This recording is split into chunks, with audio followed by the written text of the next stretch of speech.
Bonjour, alors aujourd'hui présentation d'un Hobby Japan de début 1994, puisqu'il date de janvier 1994, c'est le numéro 296, et vous le voyez encore à la couverture, il s'agit encore d'un Hobby Japan consacré à Gundam et notamment à l'actualité de l'époque, à savoir Victory Gundam, avec, et pour ne pas changer aussi, mais je pense que j'avais sélectionné ces Hobby Japan à faire venir avec moi dans le Sud Exprès, un Neo How to Build Gundam 4, donc le 4e chapitre.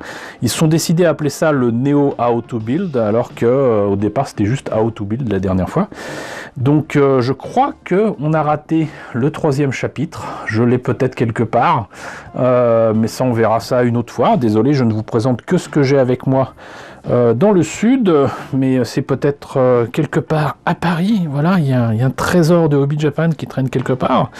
Mais en attendant, là on a non seulement du Victory Gundam, mais on a encore une fois du Super 3D Show, Creature Core, Air Combat, donc à mon avis ça va être assez proche de ce qu'on a vu la dernière fois, mais avec de nouveaux kits, et notamment sur la couverture, je peux déjà vous le dire, il s'agit donc du V2 de V-Gundam au 1/60e, voilà, mais c'est pas un perfect grade pour autant, c'est un kit que je ne devrais pas tarder à vous présenter. Donc qu'est-ce que ça donne à l'intérieur? Bah justement, une fois de plus, des publicités en rapport avec l'actualité V-Gundam. Là, on a justement le fameux V2 au 1/60e, qui est transformable. Ici, un bouquin sur les Mobile Suit Variation avec la présentation de ce qu'on peut faire de différent avec un seul et même kit, je suppose. Et donc, ici, bah quand même une grande variation de thèmes avec des bagnoles, des avions, du Mecha Godzilla, des motos, etc. J'imagine que ça devait être la... Je pense que ça devait être un événement. Peut-être la JAFCON. Mais il y a plein de petites images très sympathiques avec différentes réalisations.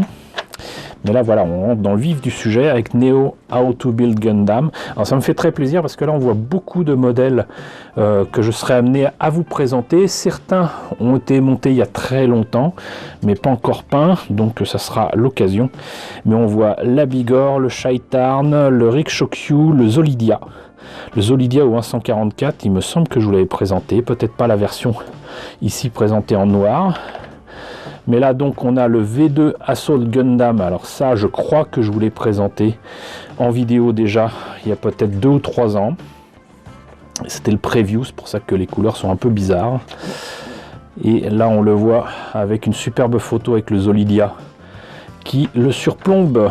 On voit encore une fois qu'il modifie énormément de choses au niveau des proportions ici pour le modèle au 1/60e, au niveau du torse, au niveau de la tête.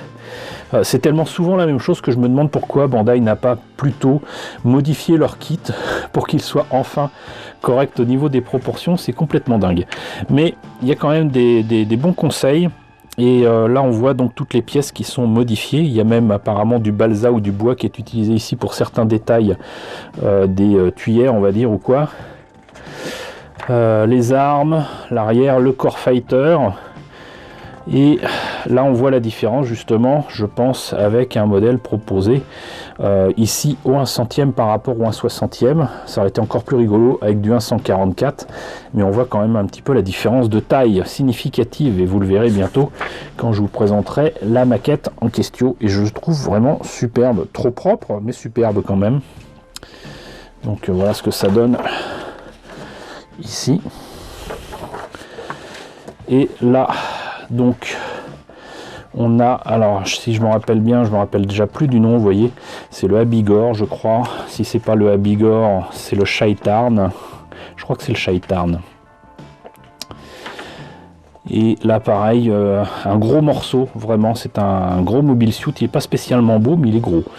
Et là on voit qu'ils ont carrément remoulé, c'est toujours le problème avec les maquettes de cette époque là, les mains. Ils ont resculpté et refait les mains, et tant qu'à faire, et ça a été moulé et reproduit. Voilà, beaucoup de différences entre ici le modèle monté tel quel, et ici les modifications qui ont été apportées, notamment au pied. On voit quand même très sensiblement la différence. Pour autant, le design est toujours aussi bizarre au final. Donc c'était le Shaitan, c'est bien ce que je disais. La Bigorre, alors lui aussi il a un design un peu spécial, mais il est un peu plus fin, il est un peu plus beau quand même. Donc c'est du 144, mais ça reste un gros bébé. Et là pareil, beaucoup d'époxy putty rajouté sur les pièces de ce kit en plastique injecté. Et beaucoup de modifications pour arriver à quelque chose de plus sympathique que le modèle de base. On ne voit pas nécessairement beaucoup de différence, mais bon, il y a du boulot, très clairement du boulot. Le Rikshokyu, donc là aussi, on a un modèle plastique injecté, modifié très largement pour ce mecha qui fait très insectoïde quelque part. Le Zolidia, alors lui là par contre c'est le modèle au 1 centième, je pensais que ça serait du 144 jusqu'au bout, mais on voit justement la différence de taille entre le modèle au 144 et le modèle au 1 centième. Et ah bah voilà, donc le Zolidia Heavy Armor Type 144, toutes les armes qu'on voit là sont en fait vendues à part dans un kit où il n'y a que des armes, des pièces et notamment des mains différentes à placer sur vos kits de V-Gundam. Je ne sais plus si je vous l'ai présenté, mais si c'est le cas, vous aurez le lien ici. Sinon, bah, juré, promis, un jour, je vous le montrerai. Donc voilà ce que ça donne pour les modifications. Et ils en parlaient un petit peu tout à l'heure. Beginning of MSV, donc Mobile Suit Variation pour l'UC 153, puisque c'est la date à laquelle se passe V-Gundam. Et là, on voit donc toutes les couleurs possibles à mettre sur ces Gundam. Du Gun EZ. Voilà. Le Gun EZ Land Use Type. Alors moi je trouve magnifique celui-là. Il fait, en fait c'est plutôt modèle désert quoi. Il est vraiment très beau. Le James Gun, même réflexion, même teinte, plutôt beige et marron pour le désert. Là le Galgouillou. Il faudrait vraiment qu'ils inventent des noms qui soient prononçables et un peu moins ridicules, mais le Galgouillou, Scaleful Scratch Build, donc il n'existe pas. Et c'est un modèle apparemment amphibie de V-Gundam. À partir de quoi ils l'ont fait, je serais quand même assez curieux de voir si c'est vraiment du full scratch ou si c'est avec d'autres morceaux, mais là ils ne le mettent pas. Le Sinop, c'est un vaisseau qu'on voit dans la série. Là c'est forcément du full scratch build. Alors, Super 3D Show ici, avec un mecha qu'on connaît pas en France mais qui est un peu plus connu dans les pays du Maghreb. Je vous avoue que j'ai complètement oublié son nom, désolé. Et là, un petit peu de Votoms, ça fait toujours plaisir du Votoms. Avec le Strike Dog. Alors lui, je vous l'ai présenté. En plus, c'est ce modèle-là de Max Factory ou en 24e en soft vinyl kit. Je vous l'ai présenté il y a un bon bout de temps, mais je vous l'ai présenté, je l'ai monté il y a plus de 10 ans, je crois.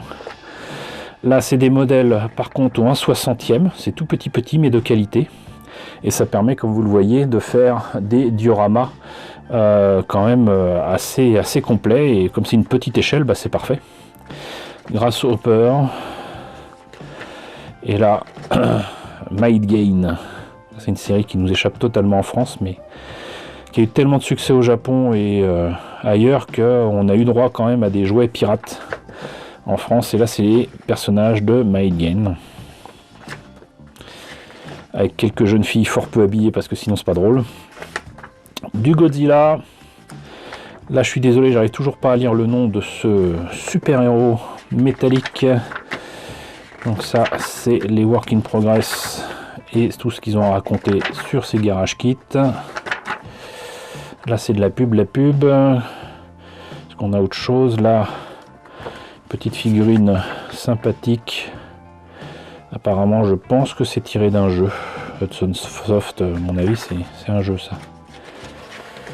Galaxy Froline.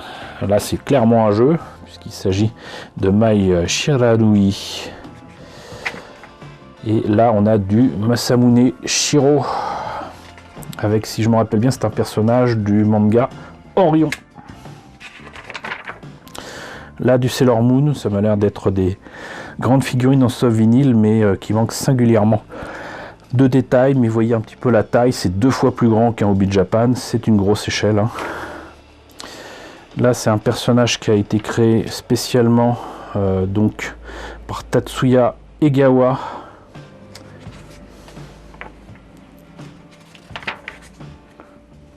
Si vous ne connaissez pas Monsieur Egawa, en fait, c'est le mangaka qui a fait Magical Taloru Tokun et Golden Boy, entre autres.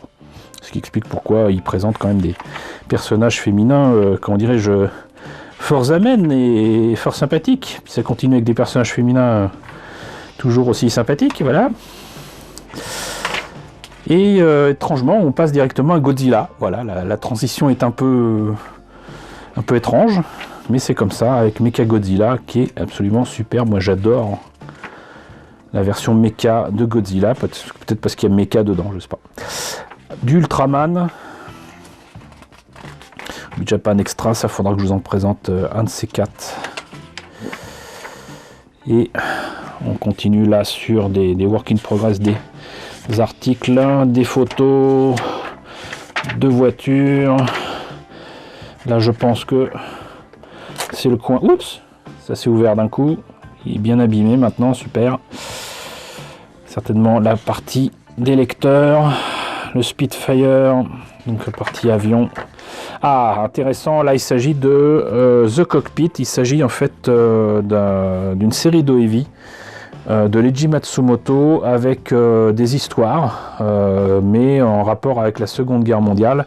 Et là, c'est avec un Focke-Wulf modifié, très clairement allemand, hein, forcément, mais aussi une Flying Fortress qui, je pense, a été prise aux Américains, mais avec, j'allais dire les couleurs, mais surtout les logos allemands, et c'est tiré d'une des OEV, où visiblement, donc, un pilote doit protéger son aimé qui est dans la Flying Fortress, et ils sont attaqués par un Spitfire.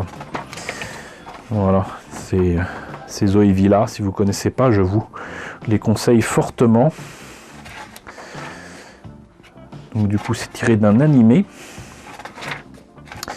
Alors ensuite, qu'est-ce qu'on a? Les news cinéma du moment en tout cas. Hop, tout ce qui est conversion kit, l'intérieur de certaines boîtes, mais là essentiellement de la résine et de la photo découpe. Je vous avoue que je ne sais pas trop ce que c'est. Kit review caractère. Là, un diorama assez impressionnant et un autre tout aussi impressionnant de l'univers de Tezuka. Du tank à faire.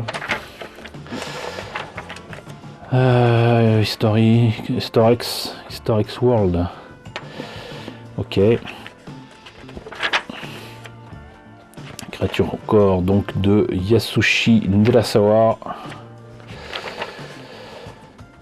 Je vous avoue que je ne sais pas trop ce que c'est. Des pubs, plein de pubs, toujours des pubs, encore des pubs, et on finit avec des pubs.